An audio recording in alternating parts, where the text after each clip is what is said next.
Welcome to the Finjan Show. I'm your host, Faris Alami, and today's episode is brought to you by Connecting Dots Globally, a youth entrepreneurship focusing on global trade, entrepreneurship, and STEM-related field to the youth in our world. Today's episode, I'm really excited. Richard, how are you? I'm doing great, Faris. So happy to be here to share ideas with you and your amazing audience. Well, thank you so much. Same feelings here. It's pretty impressive background, and I can't wait to dig deep into it. So, as you know, the point of the podcast is really try to bust some myths about entrepreneurship and maybe make it easier for someone to start their business. Not that it's easy, but easier to start and get connected with the right people. So I thought maybe you could share with us, first of all, who's Richard and what do you do? I am the proud CEO of Costa Rica's call center. We just celebrated our 15th year in business, February 6th. We're a nearshore, bilingual, dedicated call center, and we handle customer support, lead generation, appointment setting. And I couldn't be more proud of the agents here because, once again, bringing to the table being bilingual bears the mark of higher education. And most people today would love to speak with somebody. So as long as we cradle this art of speech and give individuals a positive experience on the phone, I think we can continue to shine in the best light this offshore telemarketing call center industry. That's great. I thank you so much for that. I'd love to hear a little bit about why did you start this? What can you walk me through? What was Richard doing before this call center? And by the way, congratulations, 15 years, not an easy task to tackle. So you've gone through a bunch of, I call it speed bumps. Of course, but it was natural speed bumps. I learned from my grandparents that if you can't pay for something in cash, you shouldn't do it. So initially, when I first started off in this business, I didn't overextend myself. I was renting turnkey stations at a blended center, almost like an internet cafe. And then after time, I was able to build out a 150-seat center with used equipment and used furniture. And then just 6 years ago, I built out a 300-seat center. But let's go back. Where did this story begin? Back when I graduated the proud Abington High School in Northeast Philadelphia in '91, I decided to continue my favorite class, which was Spanish. So I went to the University of Arizona. I was a Spanish communication major, and you and I are wildcats, so there we go, bear down. But I took a risk. A lot of the times families will pressure you into going into medical school, being a lawyer, architecture, or engineer, and you have these sort of opinions where you should be going to Ivy League or following other footsteps. Well, it was very difficult for me, Faris, to compare notes with people when I was a Spanish major. And also when people were looking at communication, they saw that more as a party major, which it was, but it also prepared me and gave me my self-reliance and self-confidence for public speaking, for rhetoric, and I even dabbled in micro-expression reading, nonverbal communication. And I expanded it at the call center where we were cracking some codes phonetically as well, and we can get to that later. But my friend, there's no blueprint to be a CEO of a call center. I was given a 1 in a million opportunity when I was 27. I decided to get past my parents' guilt, not listen to the naysayers and gray believers, fall back on the Spanish that I've been using my whole life, and decided to drink life. So I took it. And the next thing you know, I worked at my friend's center for 4 years and I learned the business from the inside out. I was teaching English and learning the industry. But we'd mentioned prior to the podcast, if you extend empathy and you give people dignity and you show them job stability, it doesn't matter what vertical you're in. Your employees and the people that work with you will come back and add wind in your sails, and you will have friends at your Chuck E. Cheese birthday party. Yeah, very interesting. So thank you so much for sharing that, because a lot of times people think, 15 years call center, you have all these people in, it, must have happened overnight. And I appreciate you sharing the whole side hustle of you teaching ESL, because I remember reading that somewhere on your profile, and then doing this on the side, learning the industry. 4 years, from my perspective, you kind of like got another PhD in the field before you even jumped in a way. So you learn human nature. Yeah. Let's be realistic here, my friend. I am a guest in this country, okay?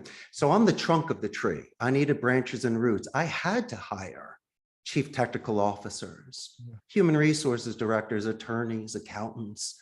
I couldn't do it all on my own, and I needed to have the faith to delegate and bring in people to grow this company.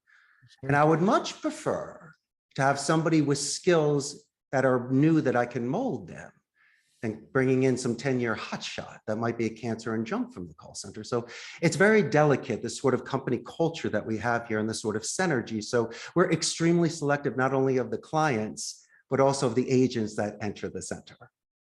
That's great. That's great. Yeah. So to tell me, clearly we could dig so much, because I mean, one of the things I also noticed that you also were did I get that right? Real estate. Did you do some of that as well during your journey, or was that before? I have. Prior to working at this call center, I worked with my brother's real estate company in Arizona. Okay. And so I got a chance to do FISBOs and cancels and expires. And that was literally the last boss I had and the last job I had before starting my own company. But I realized this, that when you're competing with people on a Sunday morning to try to get their listing, you can compare percentages, you can compare contracts. My friend, I was looking to buy time. What I wanted to do was to at least be humble and sincere, to be excited for their house and to do my due diligence on the MLS. So at least I can talk about their curb appeal and their sport court. But then finally, I always like using self-reps. Unlike other people that are sleeping in on Sundays or watching the Eagles game. Faris, I'm on the phone with you right now. Isn't that the sort of individual that you would like to be working with you to represent your property? So prior to any sort of contracts, I showed good faith 3 or 4 times by following up with an email, taking copious notes. And when I sent an email, I used meeting minutes to pay attention, and even doing the greatest thing, a positive escalation, because if I was passed to the decision maker from a wife or a child, I would definitely say, hey, this individual really assisted me and thank you very much. And so you're not compromising ethics, values, or morals, or being extremely consistent on being a professional. And from an educated point of view, Faris, that's how the majority of my clients have made very good decisions. Wow. Thank you so much for sharing that. Let's take a break. I want to dig a little bit deeper on some of these things you're talking about. So we'll take a break and we'll be right back after this short message.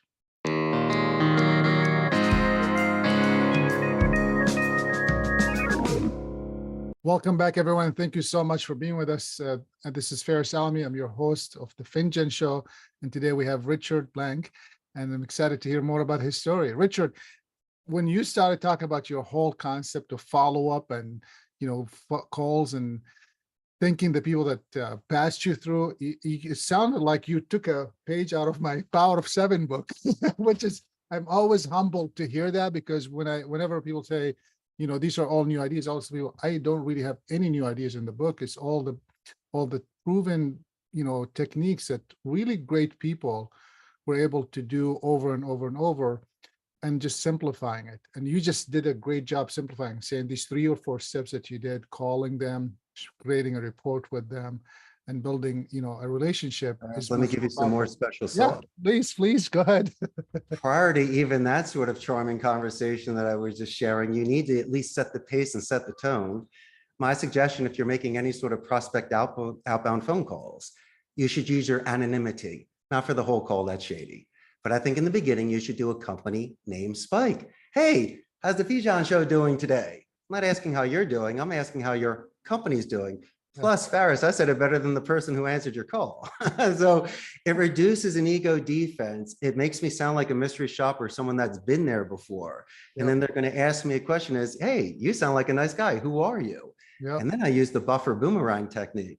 I can buffer a negative tone. I can say your name, Faris, and say, that's an excellent question. Repeat the question for active listening and boomerang it back at you, answering it as a +2.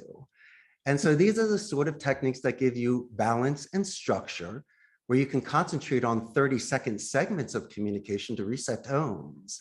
And then there's also ways in which you can see the telesigns to interject and ask for clarification and tie-down questions. Plus, we really focus on personal pronouns like you or an R for quarter-second slides to reset conversations mid-sentence. And we also believe in name dropping for transitional sentences or when you're using the tie-downs and pin-downs. And finally, you always pause before a name and a number for emphasis. Wow, so many gems. I don't know. And I know you know what I'm talking about. Of course I do. I'm hoping the listeners do. And if they don't, they need to talk to you more often, right? That's the key. When is the book coming out with some of these awesome secrets? Not yet. Once you see this, you don't unsee it. It's common sense. Yeah. As long as you're in the now, you can catch these tell signs to anchor to me to them to put them back on a straight line. Yeah, yeah. Well, I mean, I used to say that this what I do is anyone common sense. And what I learned throughout the years being humble now is that what I think common sense and you think common sense, some other people might just not be aware of it to even make it common sense. And bringing it up to their attention can really bridge. This is one of the reasons why we started the show, is really because people saying, well, you keep telling me I should know this. And the truth first is I don't know. And, and I'm like, whoa, really? And I'm like, well, you should know. And they're like, well, I knew parts of it, but the way it's structured, the way you laid it out, the way you followed up with it, that's really somewhat simplifying the message. And I think there's so much power to that. Let's go back to one question I wanted to ask you, because, as you know, we have a little bit of time and with the show. I mean, through your journey, 15 years, I'm sure you've had ups and downs, and I appreciate you sharing that up front with the whole idea of you wanting to be a doctor or an attorney or a lawyer. And I feel like, I came from a similar family background. That's the only path that you could become successful if you were one of those two categories. If not, then I'm sorry to hear whatever path you take. I hope that will lead you back there again. Would love to hear from your ups and downs. What were maybe one moment that you felt you touched the sky and you're feeling so good, or a moment that you felt you're in the bottom of earth and you don't even know if you could see the sky at all, or if you could see the light at the end of the tunnel? Would you share maybe one of those darker moments that you felt the world is ending? What am I going to do next? Well, let's start with dessert first. Let me go happy and then I'll go sad. Happy is me sitting with you today, 15 years later of this $1 million shot that should have never happened. Northeast Philly kid moving to Central America at 27, marrying the girl of his dreams and starting a company. Sure. So look at me now. I'm a happy boy living my dream and was very true to myself. Let's talk negativity. I was very hard on myself. It's only because of immaturity and impulse control, because I guess the reality of attrition really didn't hit me until I started working with people. How about this? I'll lose people for natural attrition, Faris. I'll lose them because of a scheduling conflict. A best friend or boyfriend or girlfriend works somewhere closer to their home, even financially could be more lucrative. But people will not leave my call center for forced attrition. I will not give them the walk of shame. We won't deface you on the floor and I won't make you cry. I'll give you some Philly guilt. I'll let you know, Faris, man, you're better than that. Come on, look what you did last week. I saw you do that. And so at least I'm going to bend you. I'm just not going to break you. And I'm going to also try to pay it forward, because people do deserve second chances, or maybe potentially something's happening outside of the office, which could be affecting your performance. So I'm giving people benefits of the doubt. As long as they're following the labor laws and I'm able to do things accordingly, I do have a little bit of wiggle room. And also, my good friend, this industry is where people burn out. They look at it as transitional and they kind of look down upon it. I survived and I thrived. Not only that, I'm the head of my own Coliseum. I'm a gladiator on this. Reason being, I always love the art of speech. And when somebody focuses on a thesaurus to expand their similes and take out words like help and use words like guide, sis, lend a hand, be more diplomatic and strategic, instead of saying, excuse me, it's more for my clarification. I'll fall on the sword if your dog is barking or if you have a bad cell connection. That's my issue.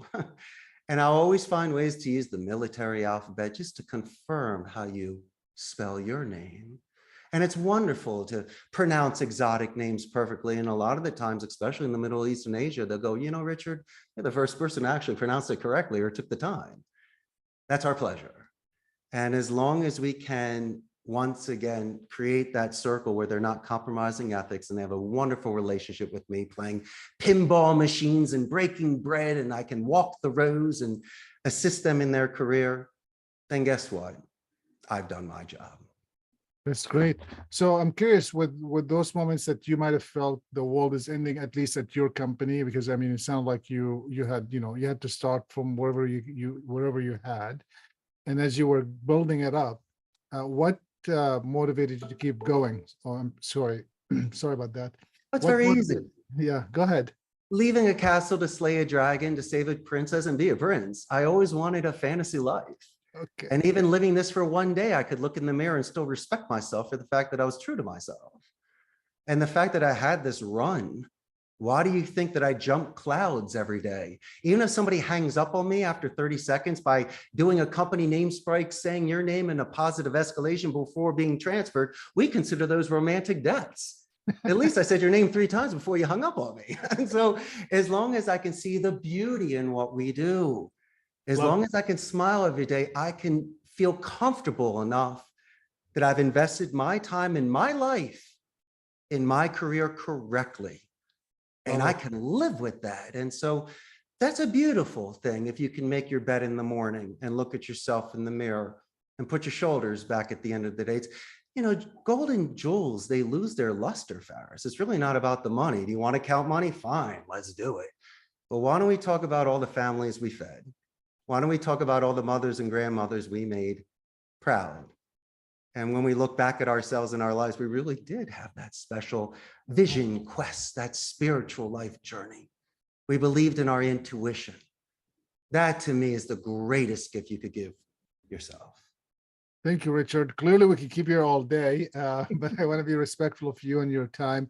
Maybe if you were to go back in time and see the young Richard himself 15 years ago or 20 years, whatever way you want to go, what would be one thing that you may feel like this could be a great insight for someone today who's thinking about starting a business or thinking about growing their business? What would you tell your young you or your young them today? Not necessarily by age, but I'm talking about, you know, the starting of the company. I believe in positive reinforcement and dedicated practice. If you're not getting any better at something, you shouldn't invest your life in it. But when I was a little boy, I was gravitated towards Spanish. And in high school, it really hit where I got a college recommendation letter from this teacher. And in college, I kept getting better and people loved me speaking Spanish. So obviously, this was growing. And I didn't jump into it 100%. I was dipping my toe in the pool of life and trying jobs where I could use my bilingual skills. And once again, the momentum was there. So I believed in physics. And I was being responsible with my family. I was being responsible with myself. But after so many times when you're hitting the ball over the fence, it's time to go pro. And I had to do it. And it was probably one of the greatest decisions I made in my entire life. As I say, I could have lived with myself if I failed after one day compared to never trying. But once again, my friend, it built up to that over so many years. It just wasn't a one thing where I decided to pack my bags and move to California. I mean, obviously, this was an interest from an early age.